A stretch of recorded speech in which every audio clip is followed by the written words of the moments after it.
T9C got the fucking juice. Silver's the new gold. It takes the shit sin.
T9C got the fucking juice.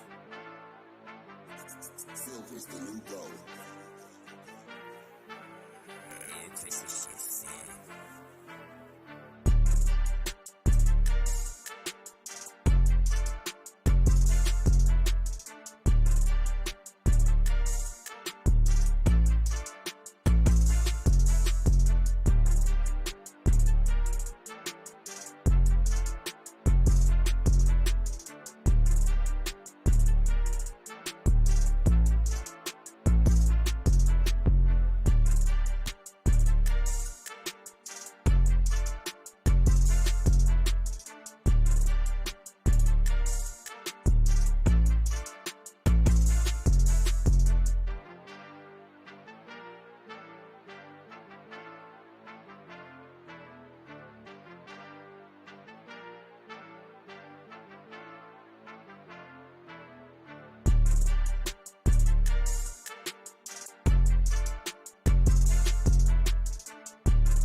T9C got the fucking juice.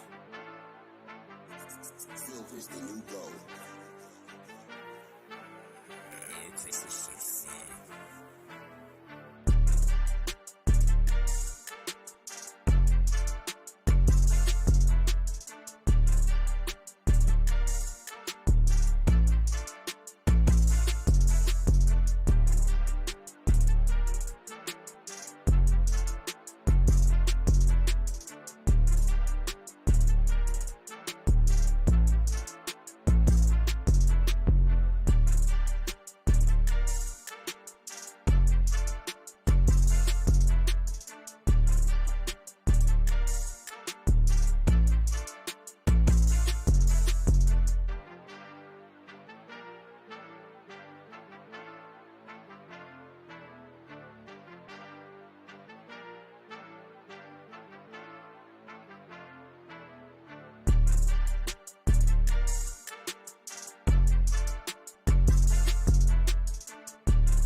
What's going on, everyone? Welcome back to another episode of the JT Sports Podcast. My bad. Let me start that over, man. What's up, everybody? Welcome back to another episode of the JT Sports Podcast. It's Friday. You know what they call it? Feel Good Friday, Payday Friday. On this episode of the podcast, there are some teams out there going into this NFL season who could be looking to tank. So their tanking efforts could be rewarded and pay off. And the reward of Caleb Williams, who is regarded to be one of the best quarterback prospects ever. We're going to talk about what teams potentially could tank for him this season. The SEC, we know that it's one of the toughest conference, if not the toughest conference in college football. Everybody already knows how good Georgia, Alabama, and Tennessee and LSU are going to be, but we're going to talk about some underrated teams that some of you guys may be overlooking going into this year. And lastly, what can you expect from the Los Angeles Chargers' new offensive coordinator, Kellen Moore? If this is your first time listening to the JT Sports Podcast, welcome. Make sure that you check us out. The podcast is available on all podcasting platforms: Apple, Google, Spotify, Amazon, wherever you get your podcast from. You can find the JT Sports Podcast. Like the stream and subscribe to the channel. Also, make sure that you leave us with a 5-star review if you enjoyed. Now, many people expect Caleb Williams to be the number 1 overall pick in the 2024 NFL draft. Then he's regarded by most draft analysts out there to be one of the greatest quarterback prospects ever. He's been getting a lot of comparisons to Patrick Mahomes, and a lot of people were already really high on both Bryce Young and CJ Stroud, but many people expect Caleb Williams to have even more hype than those two guys had coming into this past year's NFL draft. And we're going to be discussing what are some teams that could potentially look to tank for Caleb Williams going into this season. Now, let me lay out what I mean by tanking. I'm not saying teams are going into this year in week 1 right out the gate, they're going to start trying to tank for Caleb Williams. These teams could start out the season pretty slow and then get to the middle way portion, week 8, week 9, and just decide, hey, we're not going to be that good for the remainder of the year. We're just going to chalk it up and try to tank for Caleb Williams. So let's start off with the first team that I have, which are the Arizona Cardinals. The Arizona Cardinals, we know that Kyler Murray is going to miss the first half of the season for Arizona. And when he comes back, the Arizona Cardinals aren't going to have the greatest roster around him in order for him to win and lead them to the postseason or much success this year. They have a new head coach, a new coaching staff, a new general manager, and Kyler Murray wasn't the quarterback who this new regime drafted. So when you have a quarterback who's this good of Caleb Williams' caliber, and you have Kyler Murray, who his play kind of has went down over the last couple of seasons, plus he's coming off an injury, a major injury at that, maybe the Arizona Cardinals could look to move on from Kyler Murray and trade him after the season ends and try to draft Caleb Williams, if they're in a position to get Caleb Williams. Now, they are expected to have 2 high draft picks. If they do end up becoming the worst team in the NFL this season, they basically will end up having the number 1 overall selection. And depending on what the Houston Texans do this year, they probably could end up having another top 5 or top 10 pick. So you could end up drafting Caleb Williams. Then maybe you could end up getting Marvin Harrison Jr. out of Ohio State. But when it comes to the possibility of Arizona taking for Caleb Williams, I think that this is a high chance that this could end up happening. Caleb Williams, he could be an upgrade from Kyler Murray. Many people have questions about Kyler Murray's commitment to the game of football when it comes to his study habits. You remember the whole stipulation that they threw into his new contract with him having to watch a certain amount of hours of film, and then they ended up taking it out because it ended up giving Kyler Murray a really bad look. But with this new coaching staff, if Kyler Murray ends up not really getting along with the new coaches or the new GM and he ends up not playing all that well, they could look to trade him elsewhere and end up moving on and drafting Caleb Williams. The next team that could be in the realm of trying to tank for Caleb Williams are the Tampa Bay Buccaneers. I mean, have you guys not seen the Buccaneers OTA so far? Kyle Trask and Baker Mayfield look god-awful. I mean, they're overthrowing wide receivers that's running routes on air with no defensive backs. Kyle Trask can't really hit an accurate receiver to save his life so far during OTAs. It's just looking really bad for the Tampa Bay Buccaneers quarterback situation going into this year. And the Buccaneers offensive line isn't good neither. Yeah, they have a really good defense and really good wide receivers such as Chris Godwin and Mike Evans, but their quarterback situation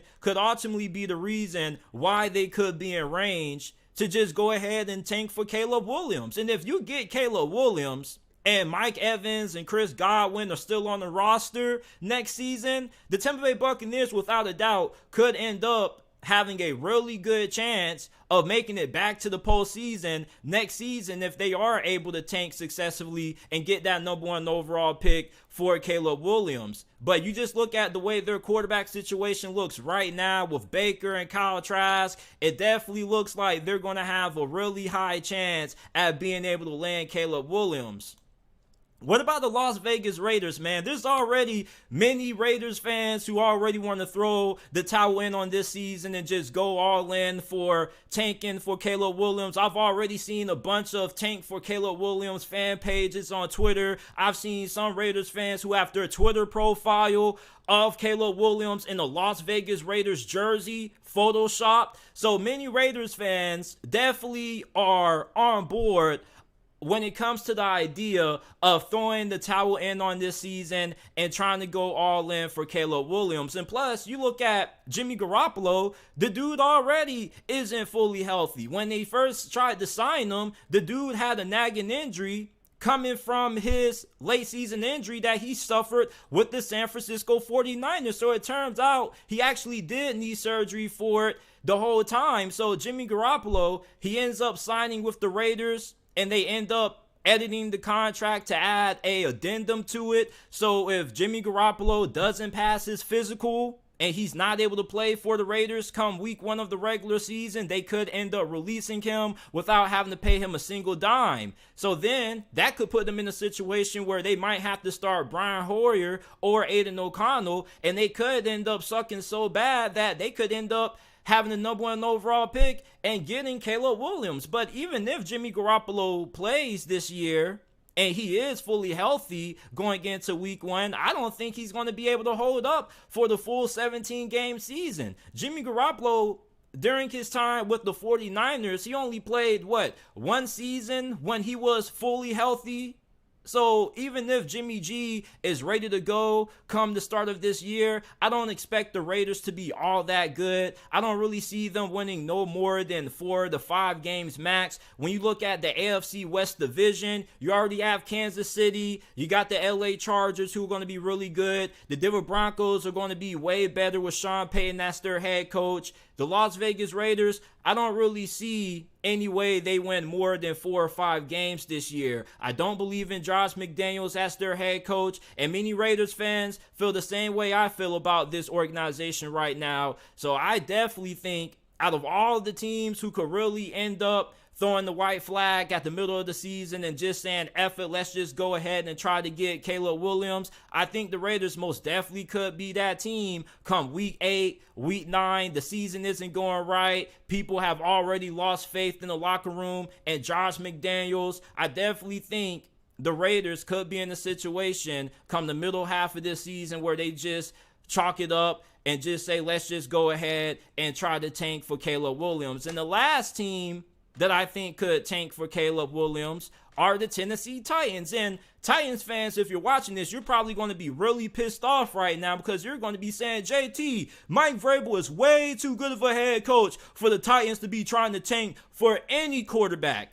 And you are right to an extent, but looking at the Tennessee Titans schedule, man, it's not the easiest. They play some really tough teams. Offensively, their offensive line isn't good. They don't really have any proven wide receivers. They drafted Treylon Burks in the first round of this past year's draft, but he hasn't really shown too much promise on the field. He has been making a lot of noise so far for Tennessee throughout OTAs, but even if he ends up being their number one wide receiver, who else is Ryan Tannehill going to be throwing the football to? Plus, Ryan Tannehill, he could be at a point of his career where he starts to regress. Now, he may not regress and become one of the worst QBs in the league, but he definitely could regress he could end up regressing from a top 13, top 14 QB to becoming a top 20, top 21 quarterback in the league, which would make him a bottom tier starter, almost a fringe starter at this point. And you got to remember that the Titans have drafted a quarterback in the last two drafts. They drafted Malik Willis, and just recently they drafted Will Levis. So Will Levis and Malik Willis, neither one of those guys have looked really promising. Will Levis is struggling at OTA so far for Tennessee, and Malik Willis, he's struggling as well. He hasn't really made too much improvement also. So the Tennessee Titans could probably be right around the 2024 NFL draft in a position where they could be eyeing drafting another quarterback, but this time trying to make sure that they go big and walk away with Caleb Williams. And for Tennessee, they also could be a team that late in the year, Mike Vrabel and the general manager get together and they just say, man, this season isn't going well for us. We're not even close to being able to compete for a playoff spot. So let's just go ahead, chalk up the season. Let's just bench Ryan Tannehill, throw Will Levis or Malik Willis out there, whoever, and let's try to get that number one pick to get Caleb Williams. Now, this isn't really ideally because this isn't something that I don't think Mike Vrabel would be a big fan of, but I think if their general manager guarantees that Mike Vrabel is going to be back as a head coach next season, I could see him on board with that, because why would he just want to go out there and continue to lose and then not be in a position to get a franchise QB?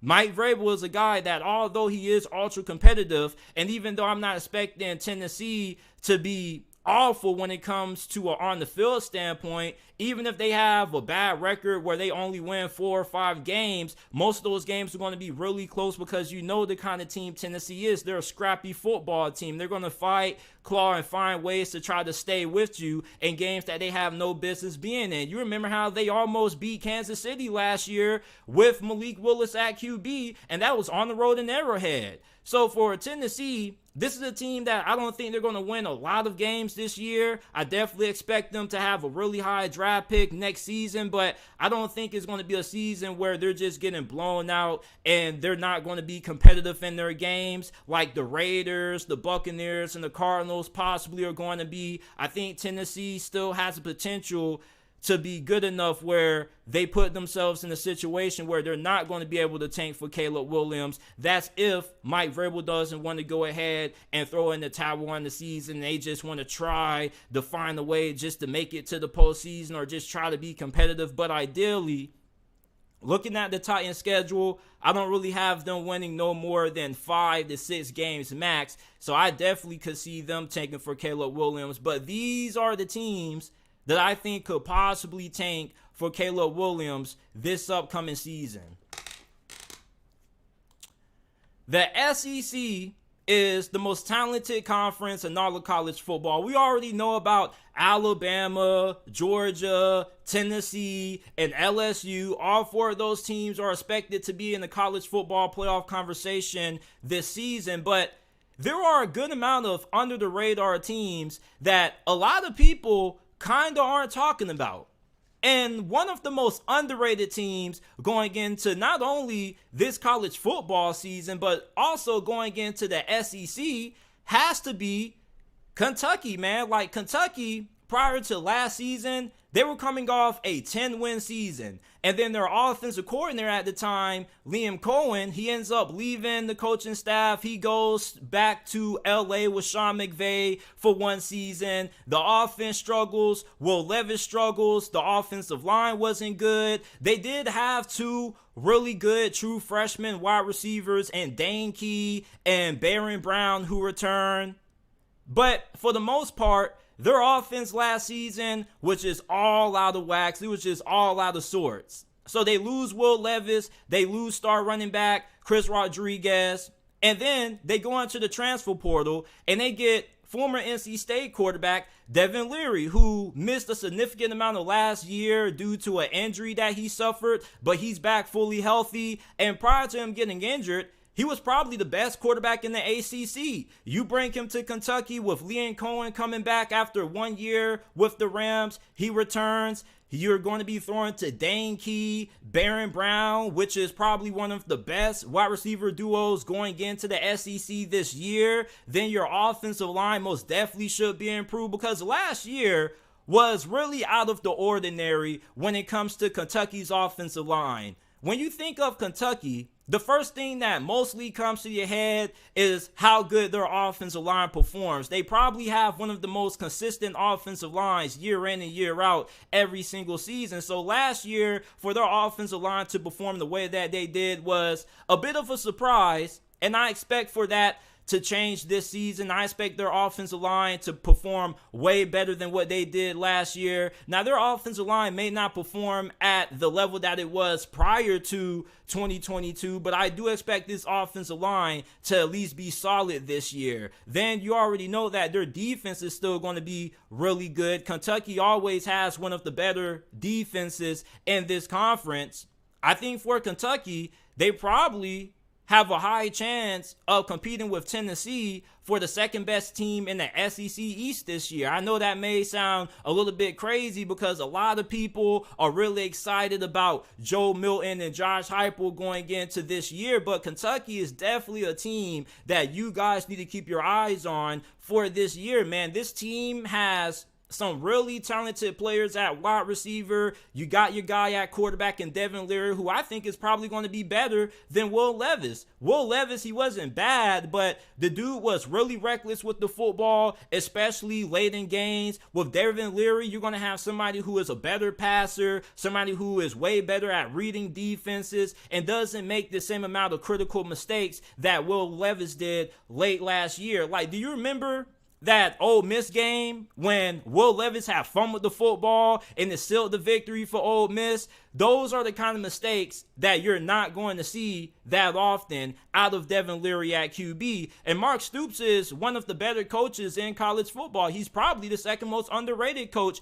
in college football at this moment, right behind Kyle Whittingham at Utah. If people still don't really view Kyle Whittingham as being underrated anymore, people are actually giving Kyle Whittingham his credit, then you probably could say Mark Stoops is the most underrated and most underappreciated head coach in college football. But I think Kentucky, out of all these teams that I'm about to list, I think they're probably the most underrated going into this season.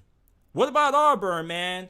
A large reason why I'm a little high on Auburn is because of the hiring of head coach Hugh Freeze. We already know what Hugh Freeze has done in the SEC in the past when he was back at Ole Miss before he had all of the allegations that came out that ultimately led to him getting fired and whatnot, scandals, all kinds of stuff was going on at Ole Miss. But during his time there, man, Ole Miss was a real juggernaut at times, man. They gave Alabama and Nick Saban a lot of problems. And Auburn, they hit the transfer portal pretty hard, man. They brought in former Michigan State quarterback Peyton Thorne. Yeah, a lot of us are still rooting for Robbie Ashford, but hopefully Robbie Ashford ends up getting the starting nod come next season. Peyton Thorne most definitely should be an upgrade from what Auburn has had at quarterback in the past. And Peyton Thorne, you probably could make the argument and say that he's probably the best QB that this program has had since what, Jarrett Stidham? And even Jarrett Stidham wasn't really lighting the world on fire. So I think Peyton Thorne is going to give Hugh Freeze some stability at QB this year. Their wide receiving core is pretty good. They got a couple of pretty good offensive linemen out of the portal. I don't really know what we're going to be getting out of their defense, but they do have a couple of good players on the defense side of the football, such as star cornerback DJ James, who is one of the best cornerbacks in college football going into this year. And for Auburn, I don't think people are expecting them to compete for the SEC West, but they definitely could exceed expectations and be a lot better than what people are expecting them. Right now, they have an over-under win total of 6.5. This is definitely a team that could end up winning 7, maybe 8 games this year. They could pull off an upset or two because Hugh Freeze is really good at that. He's really good at giving some of those top teams in this conference a lot of issues with how good he is at scheming things up on the offensive side of the football. So I think Auburn definitely is an underrated team that you need to look out for in the SEC this season. And then you have Texas A&M, man. Now, Texas A&M probably wouldn't fit the criteria of being underrated in most people's eyes, but they're underrated in my opinion, because most people, when you ask them how they feel about Texas A&M going into this year, they expect them to bounce back, but they probably think they're going to win somewhere between 8 to 9 games. But I'm expecting Texas A&M to actually be competing for the SEC West title this year, man. Like, they have a roster that's just as good as LSU's. Now, they may be a tad bit below Alabama from a talent standpoint, but I definitely think they have more than enough talent to be able to win the SEC West this year. And plus, Jimbo Fisher, he's a pretty solid head coach. The only thing he needs to do is let Bobby Petrino cook and let Bobby Petrino call the plays on offense. As long as Bobby Petrino is calling the plays for this offense this year with Connor Wigman at QB, I think there's no reason why Texas A&M shouldn't be competing for the SEC West title. I definitely think that this is the year Texas A&M could be popping off. Like, many people in years prior have always been really high when it comes to the Aggies, and most of the times they don't really live up to those level of expectations. Last year, the offensive line dealt with a lot of injuries. The QB play wasn't good. You couple that with Jimbo Fisher's play calling, which he kind of has lost his touch there. Texas A&M this year, though, not too many people are really viewing them as a team that can legitimately push for the SEC West title this year. They're a team that has the talent to be able to go toe-to-toe with Alabama, LSU, and be one of the best teams in this conference. And I wouldn't be surprised if we end up seeing Texas A&M in the SEC championship this season, man. Like, that's just how much confidence I have in Bobby Petrino. Bobby Petrino, everywhere he's been in Division I college football, his offenses have produced. This is somebody who helped develop Lamar Jackson at Louisville, and ultimately Lamar Jackson ended up winning the Heisman Trophy under Bobby Petrino's tutelage. Remember Ryan Mallett, Arkansas legend Ryan Mallett? Yeah, Bobby Petrino had a large part in his development. So with Connor Wigman, Jimbo Fisher, not too long ago, when Connor Wigman had first committed to Texas A&M, and then he signed his national letter of intent to play for the Aggies on National Early Signing Day, I believe. Jimbo Fisher actually came out and said that he believed that Connor Wigman was the best quarterback coming out of that recruiting cycle. And when you look at what Connor Wigman did at times last season for Texas A&M, he looked pretty good at times. Now, he did have some bad games, but for the most part, I like what I saw out of Connor Wigman in his freshman season starting for the Aggies. And going into this year with him having a way better play caller at the helm calling the plays, and you already have a really good group of wide receivers, there's no reason why this Texas A&M offense shouldn't improve. Now, their defense is stout. Their defensive line is really good. Their secondary is really good. Your only concerns that you have with Texas A&M is going to be, how are the linebackers going to do? But ultimately, I think Texas A&M is underrated because I think for the most part, people view them as a team that's going to win 8-9 games. I don't think too many people are giving Texas A&M the benefit of the doubt that they're going to be able to compete for the SEC West title this season. But I think there's a strong possibility we could see them in Atlanta come conference championship week in the SEC championship game. That's how much confidence I have in Connor Wigman and Bobby Petrino. Now, Bobby Petrino doesn't end up calling the plays, and Jimbo Fisher still has somewhat of his hands in the cookie jar, and he's controlling the offense. I don't think Texas A&M is going to go all that far this year. I'm really just having a lot of faith in Bobby Petrino as a play caller. And the last team is Ole Miss. This is probably one of the most talented teams that Lane Kiffin has had during his time at Ole Miss. I mean, you have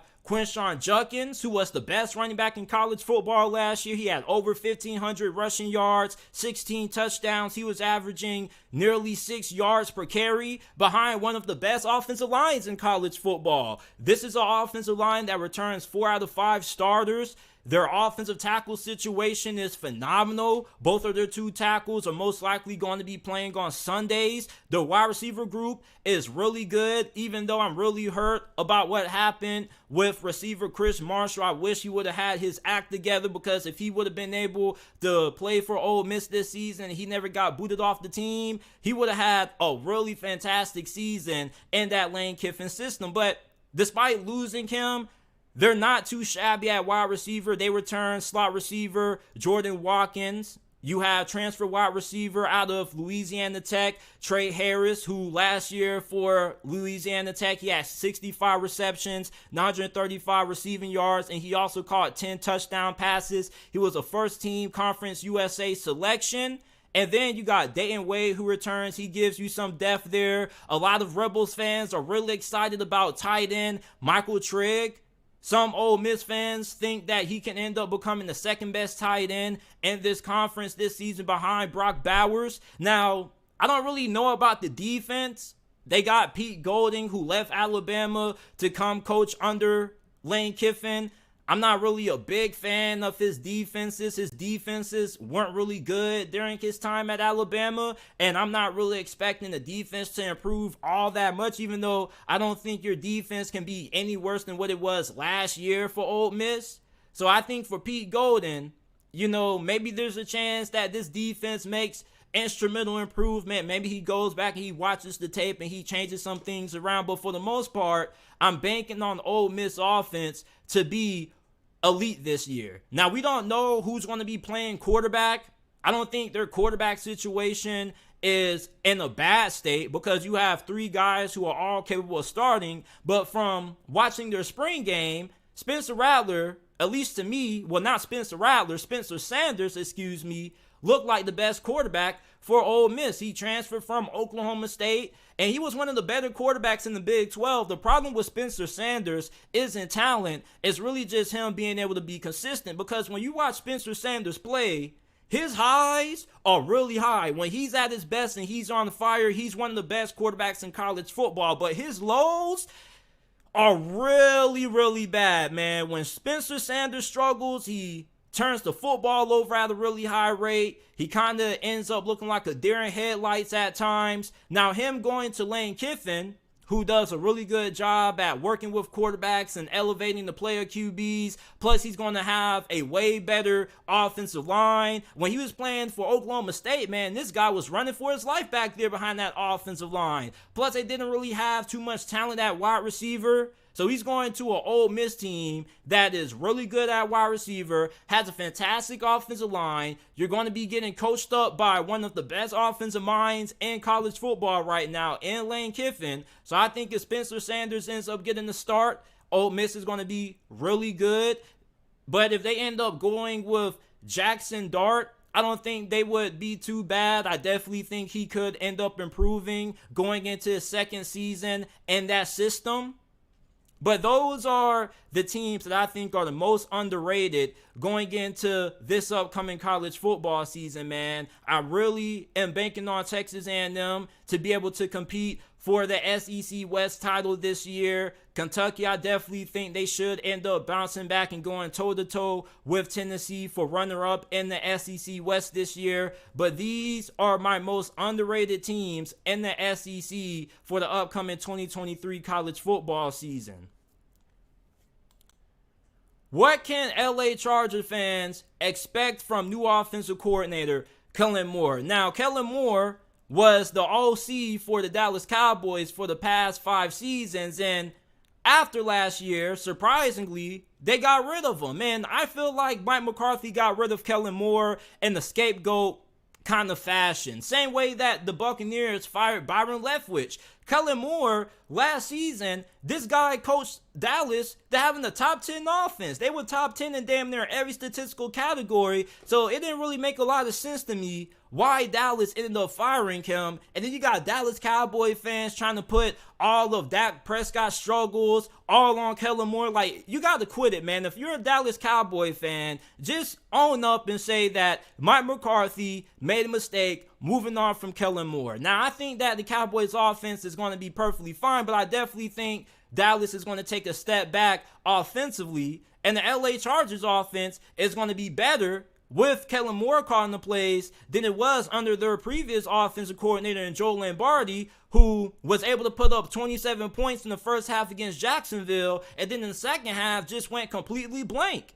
And all the knocks that Chargers fans had when it came to Joe Lombardi, his scheme being old school, not really being able to develop complex route combinations, you're not really going to have those same gripes when it comes to Kellen Moore. Kellen Moore is probably one of the most innovative offensive minds in the game right now. Many people expect him to end up becoming a head coach, whether that be at the NFL level or going back to the collegiate ranks. But Kellen Moore is one of the best offensive coordinators in the NFL. And now he's going to be having the opportunity to coach up one of the best QBs in the NFL, Justin Herbert, bro. Like, do you know what Kellen Moore's offense is going to do for Justin Herbert, bro? We're going to see all of Justin Herbert's full potential unleashed, man. And it seems like ever since Justin Herbert's days at Oregon, he's just been put in offenses that have held him back. Like, Joe Lombardi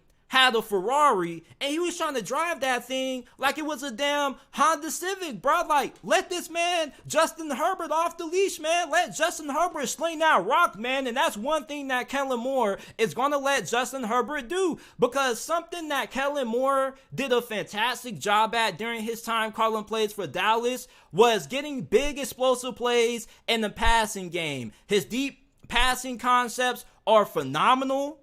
He also does a really good job at getting the best out of his personnel. Like, I was reading one article earlier before I started this episode of the podcast saying that, well, the wide receivers didn't really create much separation. Like, how can you put that on Kellen Moore? You can't put wide receivers being able to separate on the offensive coordinator. Eventually, you got to have players who can just downright execute. And outside of CeeDee Lamb, Kellen Moore didn't really have any wide receivers who were good at that. Like, Michael Gallup was still trying to get back from that injury that he suffered the year prior. His route running was not that good. As a matter of fact, Michael Gallup took a step back in 2022, man. And then, not just that, but Dak Prescott was a turnover machine. This dude was giving out turnovers like it was Christmas. The only difference is for Dak Prescott, he was giving out those turnovers like it was Christmas Day every single day.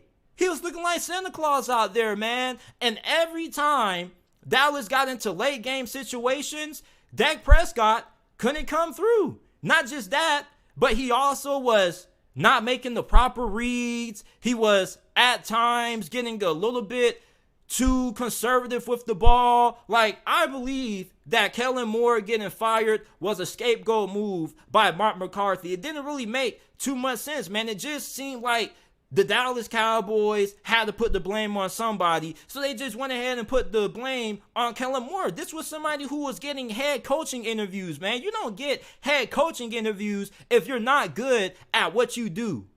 So the LA Chargers got blessed to get an offensive coordinator this talented. He's going to have a fantastic wide receiver core to work with. Keenan Allen, when he's healthy, is one of the best slot receivers in the game. Mike Williams, it seems like this dude damn near catches everything, man. When you think about some of the best catches of last NFL season, Mike Williams accounted for a handful of them. Then you get Quentin Johnston, wide receiver out of TCU in the first round. Like, these dudes have one of the biggest wide receiving cores in the NFL. Like, Quentin Johnston has fantastic size, although he's a little bit weird. When you look at Quentin Johnston, you expect this dude to kind of have a similar play style to Mike Williams. But when you watch him play, he's a wide receiver that kind of plays more like he's a slot receiver at times. He's really good after the catch. He can make guys miss. Sometimes he can struggle getting off the line of scrimmage, but I believe in Kellen Moore's offense, this guy is going to be a big play waiting to happen every time Justin Fields targets him downfield, man. Like, the best place for Quentin Johnston, for me, was him landing with the LA Chargers. He gets blessed with one of the best QBs in the game. He also has a fantastic offensive coordinator. Like, I'm expecting Quentin Johnston to have a fantastic rookie season for the LA Chargers, man. And then Kellen Moore, earlier when I was listening to one of his press conferences and he was asked about Austin Eckler having his contract situation resolved, he was really excited about the opportunity to coach up Austin Eckler, man. This is one of the best all-around running backs in the NFL. And the run game was a big issue for the Chargers last season. They were one of the worst rushing football teams in the NFL last season. That was the main reason why they lost to the Jacksonville Jaguars, because when they got up big after halftime, they couldn't take time off the clock. They were too one-dimensional on offense. They were too overly reliant on Justin Herbert. Plus, they had a good amount of injuries that kind of held them back. But if you're a Chargers fan, man, expect this offense to be amongst the best in the NFL. And just thinking about it now, I think that the Chargers, with Kellen Moore, if he's as good as an offensive coordinator as many Chargers fans expect him to be, this is definitely a team that could end up going toe-to-toe with Kansas City legitimately for the AFC West this year, man. And that may be a little bit surprising to some. That may be a hot take to some people, but the Chargers do have a really talented football team, not just on the offense, but on the defensive side also. And if Brandon Staley can finally get that defense performing at the level that it should be under him, with him being a defensive-minded coach, you couple that with the fact that they now have a legitimate elite offensive coordinator at the helm, the Chargers probably could be a dark horse Super Bowl contender. And if you're a Chiefs fan, you better watch out, because the Chargers, right now, this team is a little scary. You got wide receivers, you got quarterback, you're going to have a really good offensive line as long as everybody can stay healthy, and now they have a legitimate offensive coordinator now calling the plays, man. I mean, this was somebody who had Dallas backup QB Cooper Rush looking pretty good. With Cooper Rush at the helm at QB last season, when Dak Prescott had missed a couple of games due to injury, they went 4-1 with him as the starter. You don't do that if you have a terrible offensive coordinator. Now, I'm not saying that Cooper Rush was lighting the world on fire under Kellen Moore, but this dude was way better than what I initially expected him to be as the starting quarterback in replace of Dak Prescott until he came back fully healthy. And then even then, Dak Prescott has some really good moments and some really good games under Kellen Moore. The problem is that Dak Prescott, just for some reason last season, he just was too careless with the football.